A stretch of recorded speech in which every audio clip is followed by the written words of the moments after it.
Yo, what's up, guys? It's Ephemeral Style here, captain of the Colorado Dragons Den, here to not walk you through our Week 8 game. If you're wondering what that is, our Week 8 opponent forfeited, which means our regular season ended at 5-3, and this is Week 1 of playoffs. So we finished with the 6th seed. The way playoffs work is that the top 4 can pick their opponents out of the bottom 4 in order of their placement. We got chosen by the number 2 seed TrulyAlexO and the Hoopas, a good friend of ours. I think they just wanted to play us because we didn't play in the regular season, which makes sense. I wanted to play them as well. So here is that matchup.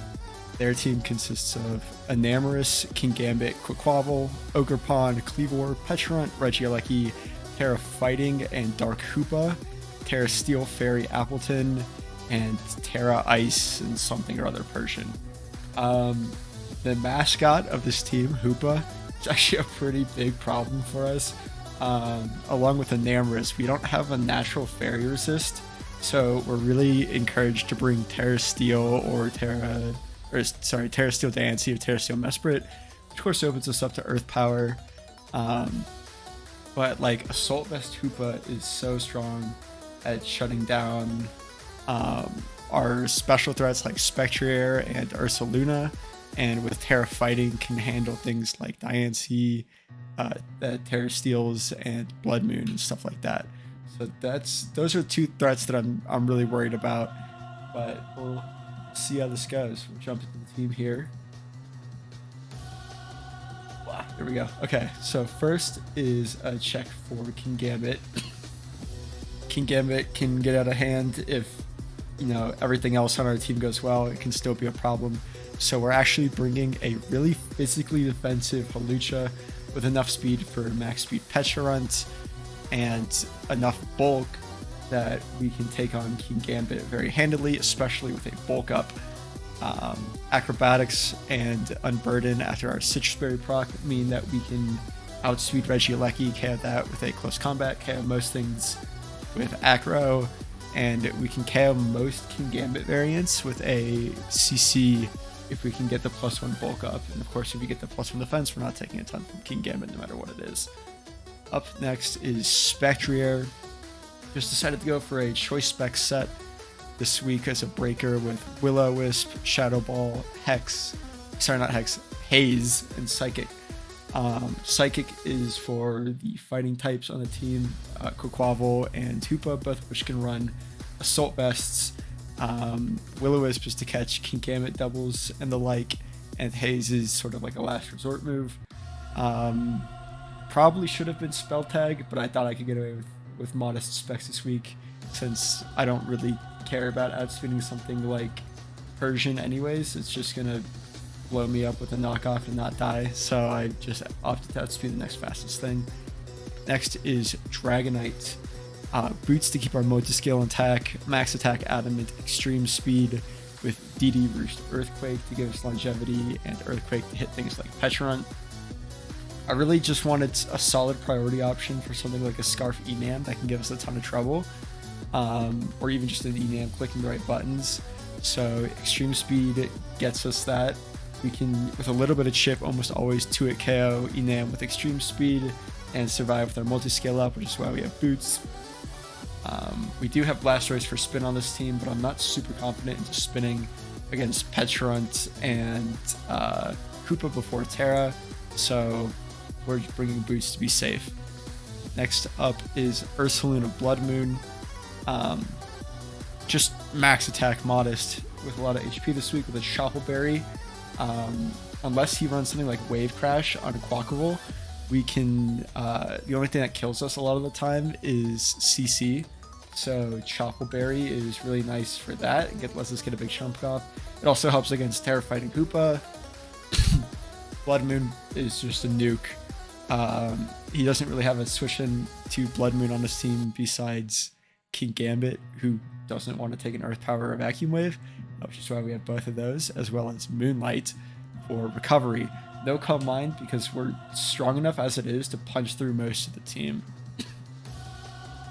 Next is Diancie, a Terra Steel Power Herb Meteor Beam set. with Moonblast, Earth Power, and Stealth Rock.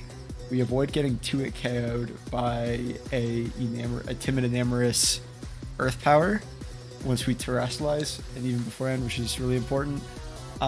We have Rocks for a little bit of chip, 4 speed in case King Gambit tries to speed creep, 0 speed INC, and then the rest in the Spatak. So with a +1 boost from Meteor Beam, we can almost always like 2-for-1 unless there's Assault Vest Hoopa immediately out to deal with us. So that's the goal with this. We want to get our Terra Steel off to be a Petra check as soon as possible because it really can't do anything to us at all. Parting Shot fails on Clear Body, so that's really, really good for us. So, and finally is Rocky Helmet Blastoise with Flip Turn, Rapid Spin, Surf, and Dark Pulse. Super physically bulky for Pokemon like Quaquaval and Cleavor. Dark Pulse is for hitting Petra, which is why we have some attack, and the speed allows us to, at +1, outspeed max speed Cleavor if it's not a Scarf. And if it is Elite Cleavor, Blastoise should handle it extremely well. The Rocky Helmet will break the Sash if it's that, and if it's Scarf, we can kill it with Surf.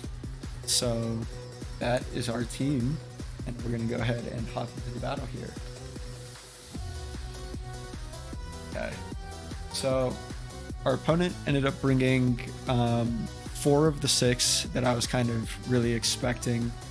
I wasn't super expecting a Lecky and Ogerpon. I was more so worried about the Enamorous, obviously, which did not come.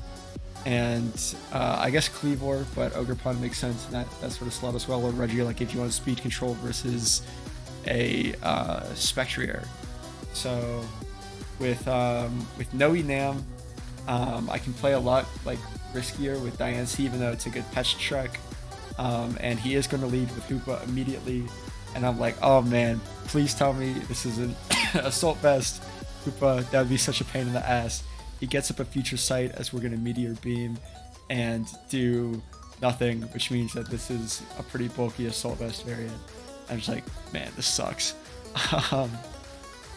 So I Stealth Rock. I don't think that was a good play. I think I should have looked at my calcs versus this Hoopa and gotten another Moonblast here, because as it is, like, this is max roll for Ursaluna. And also, like, if we had hit it and he was Terra fighting, then Spectre or Shadow Ball would have been able to pick it up here. As it is, he's going to Terra, which is why we double to force the Terra and also force the Shadow Ball. He has to make a pretty crazy play there. We could have made a crazy play and gone for Psychic, but I was afraid of Terra Dark, even though Terra Fighting is so good to me.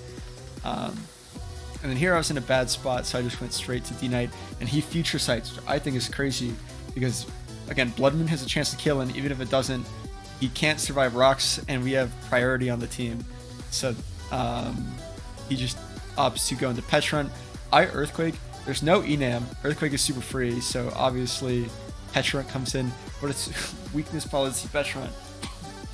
And he's going to recover, and the Future Sight is going to break our multi-scale, and he Shadow Balls, and he's not a lot of Spatak, and we get really lucky and crit an Earthquake and take him out here. And we are going to save this, go into our Blastoise, Quaquaval Lancer. It is going to let him get up the spin. Spectre would be a super ballsy play. One I probably should have considered going for, actually, because it would have chipped Hoopa into range for things. And we're going to go into Halucha to try and bait out the Brave Bird to get more Helmet Recoil chip, which we get. And he's going to try and call us with another Brave Bird, finishing off our Blastoise and killing a Quaquaval at the same time. So Hoopa's going to come out. Into Hoopa, I really didn't have a great option. I probably could have gone D-Knight and just clicked E-Speed and gotten chip that I needed for something like Blood Moon. So I probably should have led D-Knight, but I thought about just keeping it around for a sec, because no one can really set up on it. It just does too much damage. So I should not have led Blood Moon here, because I'm super scared of Terra Blast fighting. But once again, he just shocks me by going for a Future Sight in front of it, and Ogre Pawn's going to come in and get chipped. I know Future Sight's going to be an issue here. He used at these leftovers, and he protects on the extreme speed, so I can't even get my chip off, and Future Sight's going to pick me off. Hoopas going to come in. I'm super physically defensive, and based on this, I figure this has got a decent amount of bulk, so I don't think it's going to be faster than Hoopas. So I'm going to bulk up as he goes for play rough and does no damage. And here I make a really bad play and decide to bulk up again instead of going for acrobatics, which allows him to encore me in. And he is going to play rough, prop my citrus berry, and then switch to Hoopa. And I'm still unfortunately locked into bulk up. One more turn and we would have probably won. But unfortunately Thunderbolt's going to come out, pick us up. I was kind of hoping that he didn't have a move for Hoopas for whatever reason. At that point, because our berry was procced, and I was just kind of playing on tilt at this point, and then we get crit by Terra Blast. Not that it really matters, because we get lucky and pick up the KO with Blood Moon. We would have had Vacuum it anyways, which we use here to get chip off, because Ivy Cudgel kills us. And at this point, there's nothing Spectre can lock in that can beat King Gambit, because we're Specs. And we don't even kill Shadow Ball, so that game. Well played by our opponent, especially recognizing that Hoopa is such a big problem for us. I should have done better in the builder, but also I'm starting to see a lot of the problems with a team like this, not having a natural fairy resist, not having a natural psychic resist besides Mesprit, who's hard to fit on the team sometimes. It's it can be tough to build with this team, and I don't think I'm good enough for it. I think you can get wins, but this is actually a double elimination bracket, which is why my opponent said see you in losers finals, because even though we've lost, we are not out of playoffs just yet, and we have a chance to redeem ourselves next week in the first round of the losers bracket. So we'll see you guys then.